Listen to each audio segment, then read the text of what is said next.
Well, obesity is very simple to understand. It means eating more calories than you need to maintain your life. So people are eating more. And there's now more and more evidence that the introduction of ultra-processed foods into Brazil and other countries encourages people to eat more. There's research that shows that the main effect of ultra-processed foods is to encourage eating more calories. You're just eating more food in general. And that alone is an explanation for why people are gaining weight.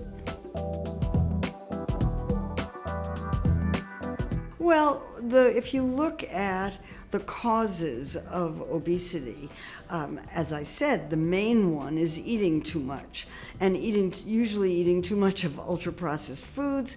The one that is most easy to study and most easy to understand is sugar-sweetened beverages, because sugary drinks have sugars and water and nothing else of nutritional value, and they are consumed by some people in very, very large amounts, liters a day. Sugars have calories, and if you are taking in extra calories, they're not good for you, and there is an enormous amount of circumstantial evidence that links consumption of sugary beverages with developing obesity and type 2 diabetes. Can you say that sugar-sweetened beverages cause that? Not if they're consumed in very small amounts. It's really only the large amounts that are a problem, but lots of people consume sugary drinks in large amounts. Well, if we want to do something about obesity and type 2 diabetes, we really need public policies to stop those diseases from occurring. And this means putting some controls on the food industry. It means front of package labeling. It means other education campaigns to explain to the public that ultra-processed foods should only be consumed in small amounts, if at all, and that they really should be eating real foods. It means making the cost of real foods less expensive so that everyone can afford them. It means putting some restrictions on food industry marketing of ultra-processed foods. And these kinds of policies will have a big effect on what people choose to eat.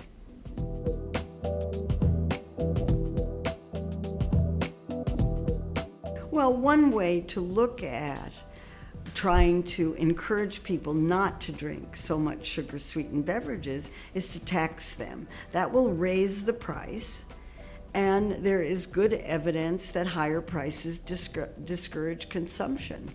And the benefits of taxes on sugar-sweetened beverages are twofold. They stop people from drinking the beverages, that's their purpose, or they discourage consumption.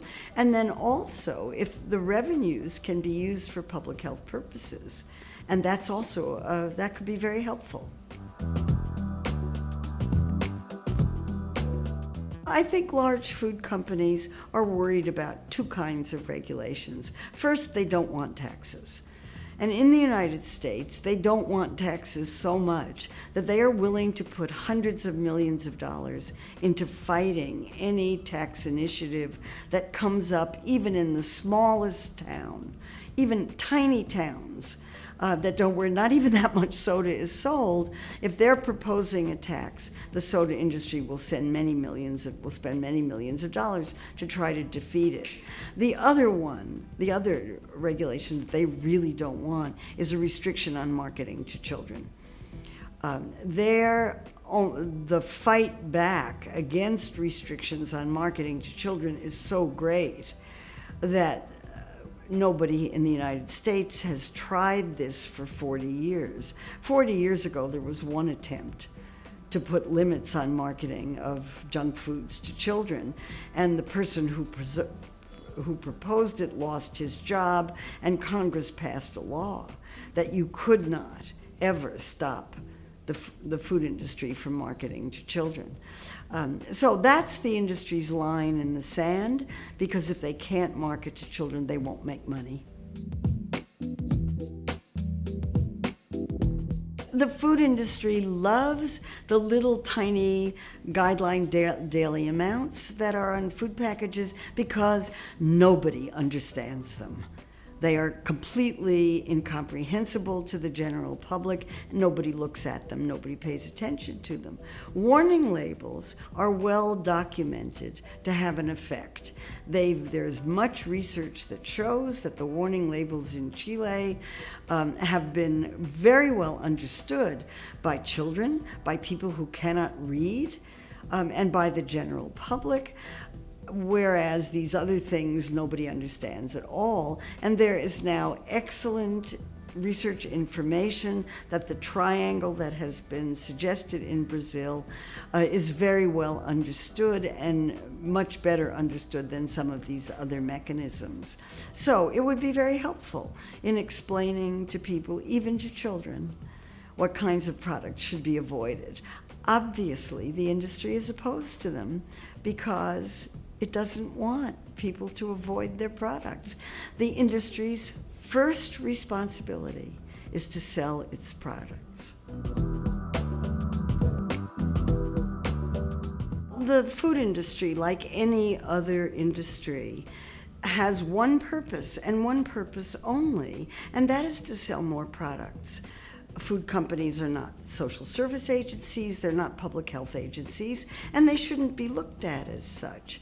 They are businesses whose primary responsibility is to make profits for their shareholders.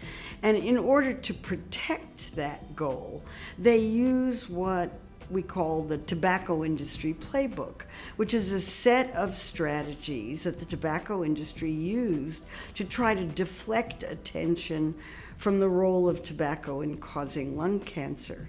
And the playbook strategies include things like focusing on personal responsibility. It's your fault if you smoke or if you eat junk food. They fund research, which is the subject of my book, in order to get research results that they can use for marketing purposes. They argue in favor of self-regulation. We can take care of our own regulation. Don't regulate us. And then they lobby behind the scenes to make sure that no government agency passes any unfavorable rules. Well, the soda industry obviously does not want taxes because taxes would discourage consumption. And their job is to get people to drink more sodas, not fewer. So they argue that it's a matter of personal responsibility. It's not our fault if you drink a lot of these things, that the taxes really won't do any good, that sodas are only a small part of calorie intake, and therefore they're not such a problem. But there's so much evidence now that suggests that people who drink a large amount of sugar-sweetened beverages have a much greater risk for becoming obese and developing type 2 diabetes, that at this point, you really can't argue that the science isn't there. The science is there. The soda companies just don't want you to believe it.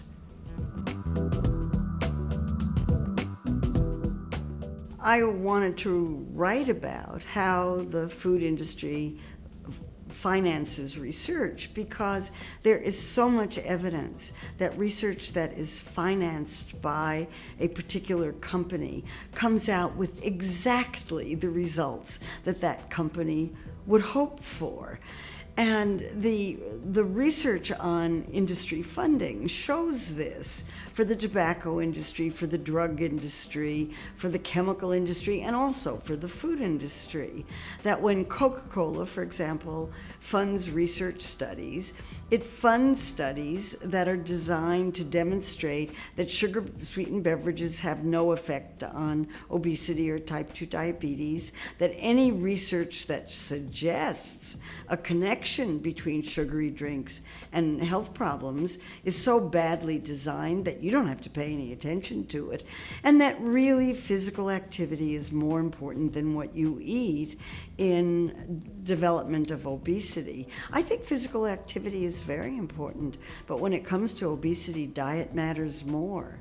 And so what the research shows is that the people who take the money from Coca-Cola to do research don't realize how they are being influenced by the funding. They think they're just doing science, and they can't understand why people like me are saying, you're being influenced.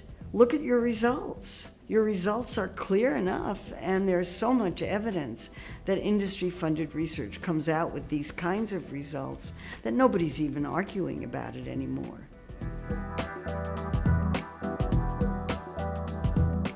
Well, conflicts of interest are very difficult to solve. The easiest way to solve them is just not take the money. If you're a researcher, don't take money from food companies, then you have no conflict of interest and no problem about it.